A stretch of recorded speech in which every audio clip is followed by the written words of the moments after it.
మాజీ సైనికుడు దౌలత్ ఖాన్ ఇంటి పన్ను మినహాయింపు కొరకు మున్సిపల్ కార్యాలయం చుట్టూ దాదాపుగా 163 రోజులు తీవ్రంగా శ్రమించి చివరకు మున్సిపల్ కార్యాలయంలో తన ప్రాణాలను వదలడం జరిగింది. ఈ ఘటనకు కారకులపైన చర్యలు తీసుకోవాలని, అలాగే మృతి చెందిన దౌలత్ ఖాన్ కుటుంబాన్ని ఆదుకోవాలని, కుటుంబంలో ఒకరికి ఉద్యోగం కల్పించాలని కోరుతూ దౌలత్ ఖాన్ న్యాయ పోరాట కమిటీ ఏర్పాటు కావడం జరిగింది. నాడు మైనార్టీ సంక్షేమ శాఖ మరియు న్యాయశాఖ మంత్రి ఎన్ఎండి ఫరూక్ బాధిత కుటుంబానికి హామీ ఇస్తూ దౌలత్ ఖాన్ కూతురుకు ఉద్యోగం కల్పిస్తామని తెలిపారని, అయితే ఇచ్చిన హామీని నిలబెట్టుకోవాలని, దౌలత్ ఖాన్ మృతికి కారకులపై చర్యలు తీసుకోవాలని కోరుతూ పట్టణంలోని జమీయతే ఇస్లామిక్ కార్యాలయంలో కమిటీ సభ్యులు మంగళవారం సమావేశం నిర్వహించి వివరాలను తెలియజేశారు. ఈ కార్యక్రమంలో దౌలత్ ఖాన్ న్యాయ పోరాట కమిటీ కన్వీనర్ ఏజాజ్ హుసేన్, సభ్యులు అబ్దుల్ సమద్, బాబా ఫక్రుద్దీన్, సుహేల్ రాణా, నూరుల్లా తదితరులు పాల్గొని దౌలత్ ఖాన్ కుటుంబానికి న్యాయం చేయాలని కోరారు.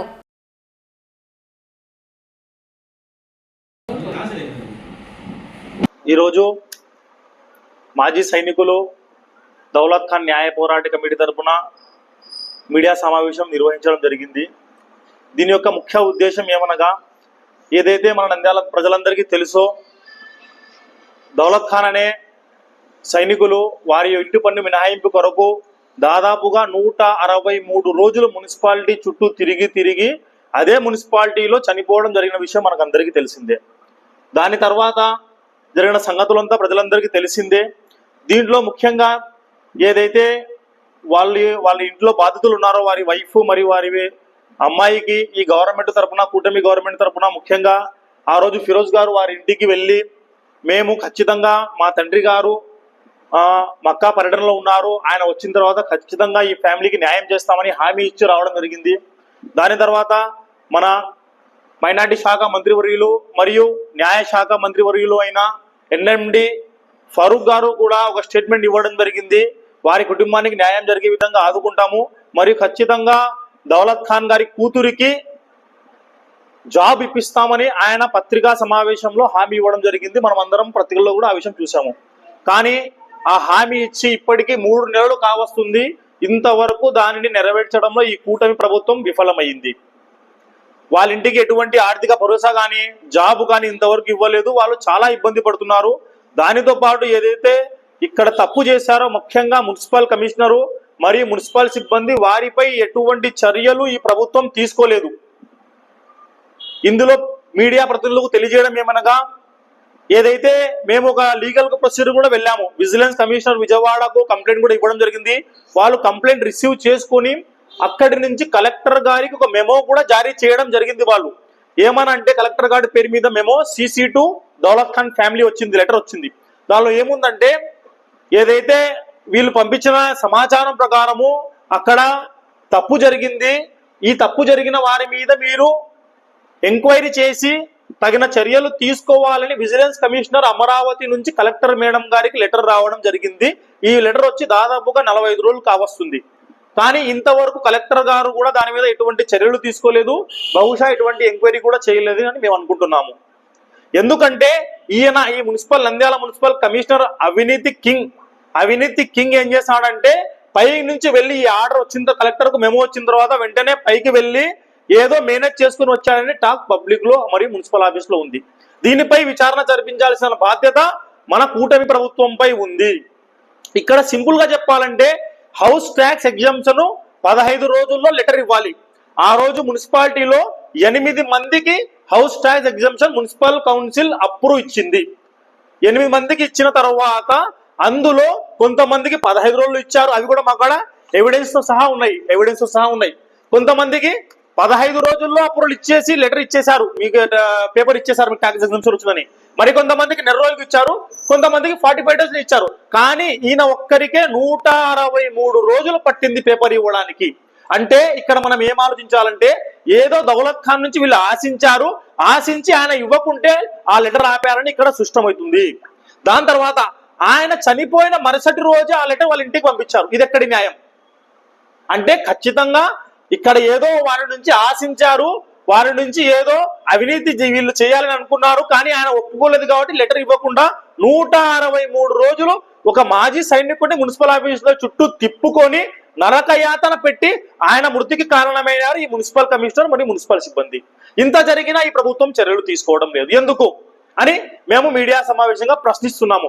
ఒక మాజీ సైనికుడికే ఈ విధంగా అక్కడ బిహేవియర్ మున్సిపాలిటీలో ఉంటే వేరే ప్రజలకు, నార్మల్ సాధారణ ప్రజలకు ఏముంటుంది అక్కడ చెప్పండి. ముఖ్యంగా మేము దౌలత్ ఖాన్ న్యాయ పోరాట కమిటీ ఒక్కటే ఫస్ట్ నుంచి డిమాండ్ చేస్తుంది, ఆ మున్సిపల్ కమిషనర్ డిస్మిస్ చేయండి మరియు ఆ ఇద్దరిని సస్పెండ్ చేయండి, మళ్ళీ వాళ్ళు కూడా డిస్మిస్ చేయండి అని మేము ఫస్ట్ నుంచి కోరుకుంటాం. ఎందుకంటే వాళ్ళు అవినీతి చేశారు. నంద్యాల మొత్తము ఈ అవినీతి మున్సిపల్ కమిషనర్ తో విసుగు చెంది ప్రజలు విసిగిపోయారు.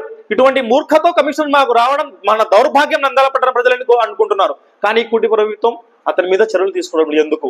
మన మైనార్టీ మంత్రివర్యులు మరి ముఖ్యంగా న్యాయశాఖ మంత్రి అయ్యా, మీ ఆధీనంలో న్యాయశాఖ ఉంది, కానీ న్యాయశాఖ ఉన్నా కూడా ఒక సామాన్యుడైన ఒక మాజీ సైనికుడికి న్యాయం దక్కకుంటే ఇంకా ప్రజలకు ఏం దక్కుతుంది? కీర్తిశేషులు దౌలత్ ఖాన్ గురించి, ఆయన యొక్క ఫ్యామిలీని గురించి మరొకసారి ప్రజల ముందు, ప్రెస్ ముందు మాట్లాడాలంటే నాకైతే సిగ్గుగా ఉంది.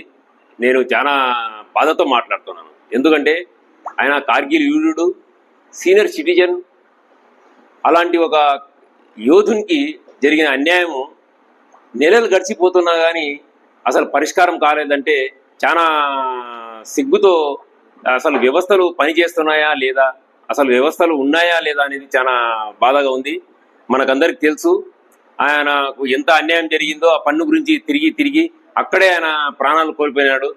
ఆ రోజు ఎన్నో డిమాండ్లు చేయడం తర్వాత మున్సిపల్ కౌన్సిల్ కూడా తీర్మానం చేసింది, వారికి అన్యాయం జరిగింది, ఆ పాపకు ఉద్యోగం ఇస్తామని. తర్వాత కమిషనర్ కూడా క్షమాపణ చెప్పినాడు. అందరు చెప్పిన తర్వాత ముసలి కన్నూరు కార్చినాడు. కానీ ఇవన్నీ వాళ్ళకు ఎలాంటి పరిష్కారము, భరోసా లేకుంటే వాళ్ళకు ఎలాంటి సహాయకారంగా నిలబడవు.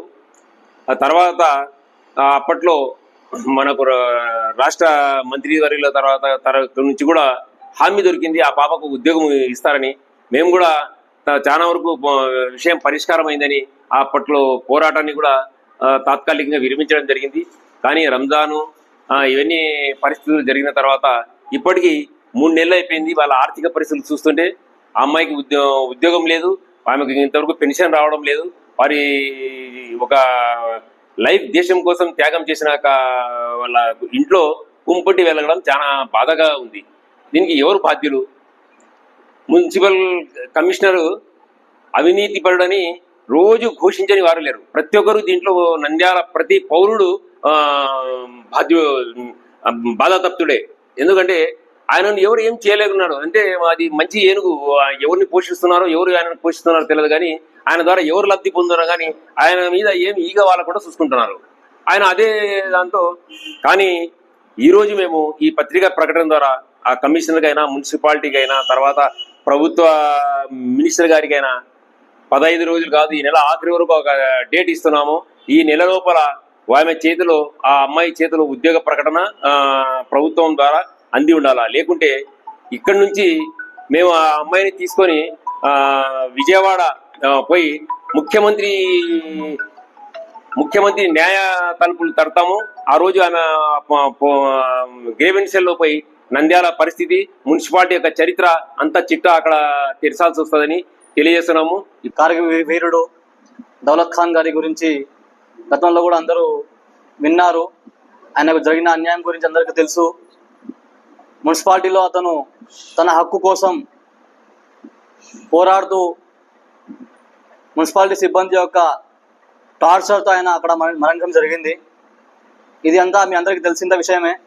కాకపోతే ఆయనకు జరిగిన అన్యాయాన్ని ప్రజా సంఘాలతో పాటు ఆ కుటుంబాలతో కలిసి ఎన్నో పోరాటాలు చేశాము, ధర్నాలు చేశాము, వినతి పత్రాలు ఇచ్చాము. అదేవిధంగా న్యాయ పోరాటం కూడా చేయడం జరిగింది. విజిలెన్స్ కమిషన్కి కూడా కంప్లైంట్ ఇవ్వడం జరిగింది. ఇవన్నీ చేసినా కానీ ఇప్పటి వరకు ఆ కుటుంబానికి న్యాయం జరగలేదు. అసలు ఏం జరుగుతుంది ఈ కూటమి ప్రభుత్వంలో అని మేము ప్రశ్నిస్తున్నాము. ఇదే గత ప్రభుత్వంలో, వైసీపీ ప్రభుత్వంలో అబ్దుల్ సలాం గురించి జరిగితే ఇదే కూటమి నాయకులు ఎంతమంది వచ్చి రోడ్లపై నిలబడినారు. అని ఇప్పుడు ఈ కూటమి ప్రభుత్వంలో ఒక వీరుడు మరణిస్తే ఎందుకు వాళ్ళకు న్యాయం చేయట్లేదని మేము ప్రశ్నిస్తున్నాము, అడుగుతున్నాము. కరీముల్లా కూడా, షేక్ కరీముల్లా అనే అతను ఆర్టీఓ ఆఫీస్లో వర్క్ చేస్తాడు. ఆయన ఆత్మహత్య చేసుకుంటే అప్పుడు కూడా మౌలానా గారు ముస్తాక్ అహ్మద్ గారు బయటికి వచ్చి ఎన్నో మాట్లాడడం జరిగింది. ఆ కుటుంబానికి న్యాయం చేయాలని ఎన్నో డిమాండ్ కూడా చేశారు. కానీ ఇప్పుడు ఆయన గారు ఎక్కడికి పోయారని గురించి అడుగుతున్నాము. ఇక్కడ మీకు కించపని మేము చెప్పడం లేదు. మీరు ఏ విధంగా అయితే గతంలో ఏ విధంగా ప్రశ్నించారో ఇప్పుడు మీరు ప్రభుత్వంలో ఉన్నారు. ఆ ప్రశ్నించడం ఇప్పుడు మీరు ఎందుకు చేయట్లేదు? ఆ కుటుంబానికి మీరు అండగా ఎందుకు నిలబడలేదు అని అడుగుతున్నాం అంతే. మీకు హేళన చేయాలనో లేకుంటే మిమ్మల్ని కించపరచాలో మేము చేయట్లేదు. మీరు మా నాయకులు, మా మైనార్టీ నాయకులు. ఒక మైనార్టీ కుటుంబానికి అన్యాయం జరిగింది, ఆ కుటుంబానికి న్యాయం చేయండి అని మీకు ఒక రిక్వెస్ట్ చేస్తున్నాము. దాదాపు ఎన్నో రోజులు అయిపోయింది, ఇప్పటి వరకు మీ నుంచి ఎటువంటి స్పందన లేదు. కార్గిల్ యుద్ధంలో దేశ ప్రజలకు సందేశం చెప్పిన దౌలత్ ఖాన్ మృతికి కారకుడైనటువంటి నంద్యాల మున్సిపల్ కమిషనర్ను ఏ విధంగా ఇంకా నంద్యాల పట్టణంలో ఎందుకు పెట్టుకున్నామో అనేది నంద్యాల ప్రజలకు అందరూ కూడా ఆలోచిస్తున్నారు. ఇటువంటి అవినీతిపరుడు, ఇటువంటి దుర్మార్గపు అవినీతిపరుడు నట్ట నడివీధిలో ఇతర గ్రామాల నుండి దెబ్బలు తిన్న ఒక విధవ ఈరోజు దేశానికి పోరాడేటువంటి సైనిక కుటుంబాలు బజారు పాలవుతుంటే ఏమాత్రం పట్టించుకోవడం అనేది కూడా చాలా దుర్మార్గం.